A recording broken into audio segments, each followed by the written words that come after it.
एक बार शहंशाह अकबर के दरबार में बहुत ही अजीब मुकदमा आया, जिसने सभी को सोचने पर मजबूर कर दिया। हुआ यूं कि बादशाह अकबर के दरबार में दो महिलाएं रोती हुई पहुंची। उनके साथ में लगभग 2 या 3 साल का सुंदर सा बच्चा भी था। दोनों महिलाएं लगातार रो रही थीं और साथ ही दावा कर रही थीं कि बच्चा उनका है। अब समस्या ये थी कि दोनों शहर के बाहर रहती थीं, जिस कारण उन्हें कोई नहीं जाता था। इसलिए यह बताना मुश्किल था कि उस नन्हे से बच्चे की असली माँ कौन है।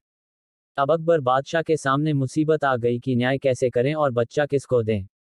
इस बारे में उन्होंने एक एक करके सभी दरबारियों की राय ली, लेकिन कोई भी इस गुत्थी को नहीं सुलझा सका और तभी बीरबल दरबार में पहुंच गए। बीरबल को देखकर बादशाह अकबर की आंखों में मानो चमक आ गई हो। बीरबल के आते ही अकबर ने इस समस्या के बारे में उन्हें बताया। अकबर ने बीरबल से कहा कि अब तुम ही इस समस्या का समाधान करो।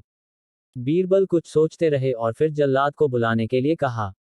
जल्लाद के आते ही बीरबल ने बच्चे को एक जगह बैठा दिया और कहा, एक काम करते हैं, इस बच्चे के 2 टुकड़े कर देते हैं।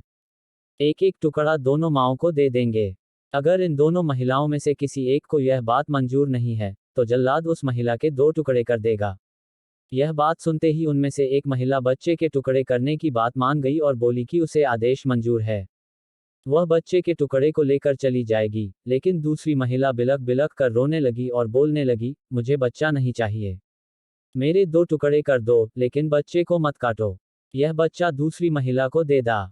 यह देखकर सभी दरबारी मानने लगे कि जो महिला डर की वजह से रो रही है वही दोषी है, लेकिन तभी बीरबल ने कहा कि जो महिला बच्चे के टुकड़े करने के लिए तैयार है उसे कैद कर लो, वही मुजरिम है।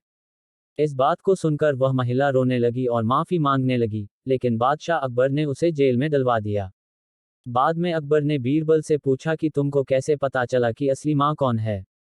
तब बीरबल ने मुस्कुराते हुए कहा, महाराज, माँ सारी मुसीबतों को अपने सिर पर ले लेती है, लेकिन बच्चे पर आंच भी नहीं आने देती, और यही हुआ। इससे पता चल गया कि असली माँ वह है जो खुद के टुकड़े करवाने के लिए तैयार है, लेकिन बच्चे के नहीं। बीरबल की बात सुनकर बादशाह अकबर एक बार फिर बीरबल की बुद्धि के कायल हो गए। हमें कभी भी किसी दूसरे की चीज पर अपना हक नहीं जताना चाहिए। साथ ही हमेशा सच्चाई की ही जीत होती है और समझदारी से काम लेने पर हर समस्या का हल निकल आता है।